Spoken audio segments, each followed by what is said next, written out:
Assalamualaikum warahmatullahi wabarakatuh. Perkenalkan, nama saya Anissa Apriana, NIM 18404853. Saya mahasiswi S1 Akuntansi semester 6 pagi. Di sini saya akan membahas mengenai kasus pelanggaran etika akuntan publik. Pelanggaran kode etik akuntan publik pada kasus Enron dan KAP Anderson.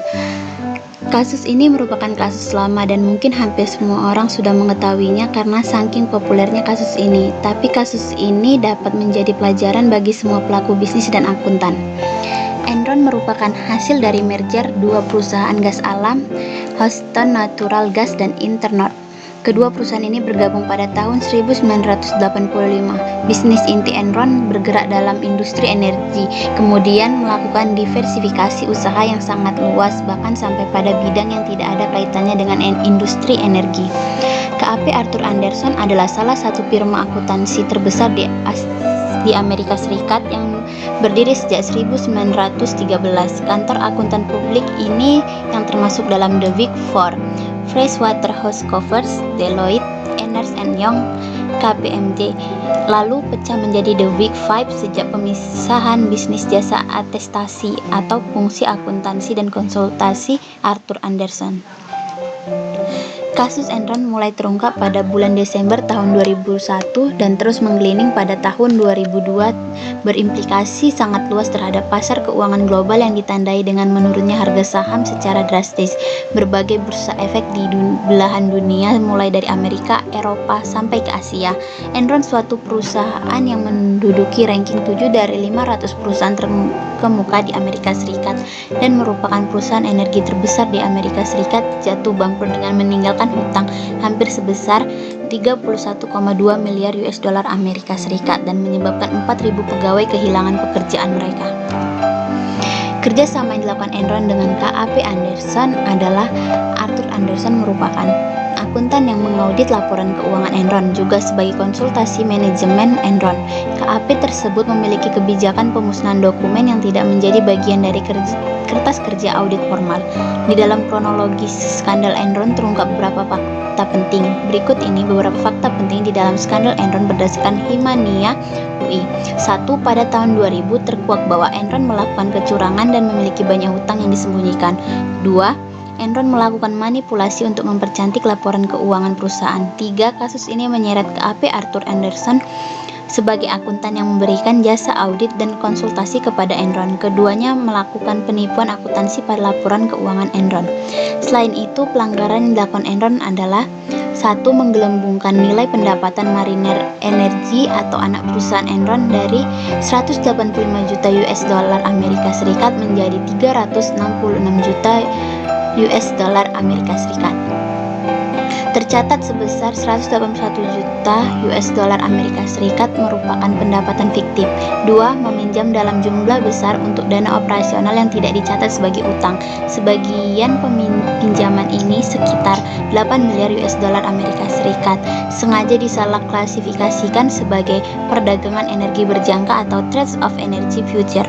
Dana pinjaman lainnya diberi judul arus kas dari kegiatan perdagangan atau cash flow from trading activities.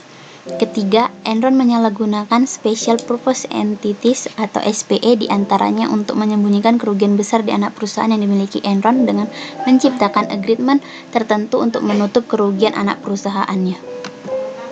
Kesimpulan, Enron dan KAP Arthur Andersen sudah melanggar kode etik yang menyebabkan kebangkrutan dan keterpurukan pada perusahaan Enron dan auditor. Arthur Andersen yang merupakan kantor akuntan Enron, keduanya telah bekerja sama dalam manipulasi laporan keuangan sehingga merugikan berbagai pihak, baik pihak eksternal seperti para pemegang saham dan pihak internal yang berasal dari dalam perusahaan Enron. Enron telah melanggar etika dalam bisnis dengan melakukan manipulasi guna menarik investor, sedangkan Arthur Andersen yang bertindak sebagai auditor pun telah melanggar etika profesinya sebagai seorang akuntan. Arthur Andersen telah melakukan kerjasama dalam manipulasi laporan keuangan Enron. Hal ini jelas Arthur Andersen tidak bersikap independen sebagaimana yang seharusnya dilakukan sebagai seorang akuntan. Tanggapan saya adalah, dari kasus ini, Enron dan KAP Arthur Andersen telah melanggar kode etik dan ingkar dari tanggung jawab yang seharusnya menjadi pedoman dalam melaksanakan tugasnya dan bukannya malah untuk dilanggar. Pelanggaran tersebut awalnya mendatangkan keuntungan bagi Enron, tetapi akhirnya menjatuhkan kredibilitas bahkan menghancurkan Enron dan KAP Arthur Andersen. Di dalam kasus ini, KAP yang seharusnya bisa bersikap menjunjung tinggi independensi dan profesionalisme tidak dilakukan oleh KAP Arthur Andersen. Karena perbuatan mereka inilah kedua-duanya telah menuai kehancuran di mana Enron bangkrut dengan meninggalkan hutang miliaran dolar, sedangkan KAP Arthur Andersen sendiri kehilangan keindependensiannya dan kepercayaan dari masyarakat terhadap KAP tersebut, dan juga berdampak pada karyawan yang bekerja di KAP Arthur Andersen di mana mereka menjadi sulit untuk mendapatkan pekerjaan akibat kasus ini. Di mana pentingnya peran profesi akuntan, khususnya akuntan publik di pasar modal guna melindungi kepentingan publik. Tantangan akuntan publik yakni menjaga kualitas dan kepercayaan yang diberikan oleh masyarakat dalam memberikan informasi mengenai kondisi keuangan suatu perusahaan. Berdasarkan kronologi dan fakta-fakta yang terdapat dalam kasus Enron, bahwa segala kecurangan yang terjadi di dalam suatu bisnis adalah suatu yang sulit untuk ditutupi, meskipun dalam beberapa hal tampaknya dapat diatasi oleh manajemen Enron, namun pada akhirnya kasus tersebut terungkap oleh publik. Bahkan segala sesuatu yang ditutupi tersebut pada akhirnya menjadi kasus yang terus menggelinding hingga bangkrutnya institusi bisnis tersebut.